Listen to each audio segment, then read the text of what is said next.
વલસાડમાં હવે વધુ એક તાલુકાની માંગણી કરવામાં આવી રહી છે।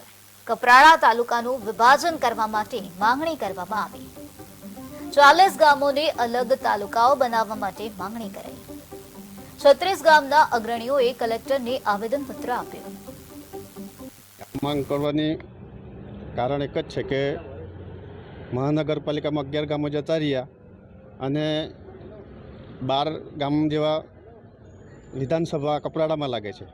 એ લોકોને કામગીરી બધી વાપી રહી ને વિધાનસભા કપરાડા લાગે છે, એટલા માટે જરૂરી હતું। આ સવલત તો થશે જ એ લોકોને, કારણ કે મોટા મોટા એક સેન્ટર લાગે છે, જે ભાઈ ગામડા 27 ગામડાને 12 ગામડા લાગે છે, એ સેન્ટર લાગે છે એટલા માટે। અને મોટા નાના પોંડા પર સરકારી જગ્યા પણ છે, ધારો કે કન્સ્ટ્રક્શન ઊભું કરવાનું તો પણ કોઈ તકલીફ નથી, એટલે મેં રજૂઆત કરી છે।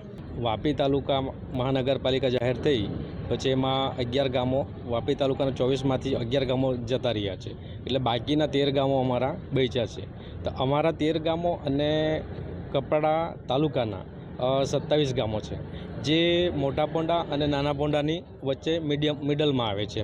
તો એમના એક તાલુકો અમને અલગથી આપવામાં આવે તો આ દરેક ગામોના લોકોને બહુ સારી સહાય મળે એવું છે। જ્યારે કપરાડાનું ગામ એટલે તાલુકો છે, આપણે જે વિધાનસભા બી સાથે જ આવતી હતી, જે 13 ગામડા છૂટા થવાના છે, તો વિધાનસભા એક જ છે અને વિસ્તાર આમ જોવા જઈએ તો ખૂબ લાંબો છે અને લાંબો છે એટલે જ્યારે અમારે કોઈ કામગીરી માટે જવું પડે તો ડાયરેક્ટ કપરાડા સુધી જવું, અને જે વિસ્તાર સતત લાંબો હોવાને લીધે અમને ઘણી બધી સમસ્યાઓ પડે છે। અને આ જે ગામો સાથે અમારી વિધાનસભા બી છે સાથે, આ સાથે સંકલન થઈને એક અમારો તાલુકો નાના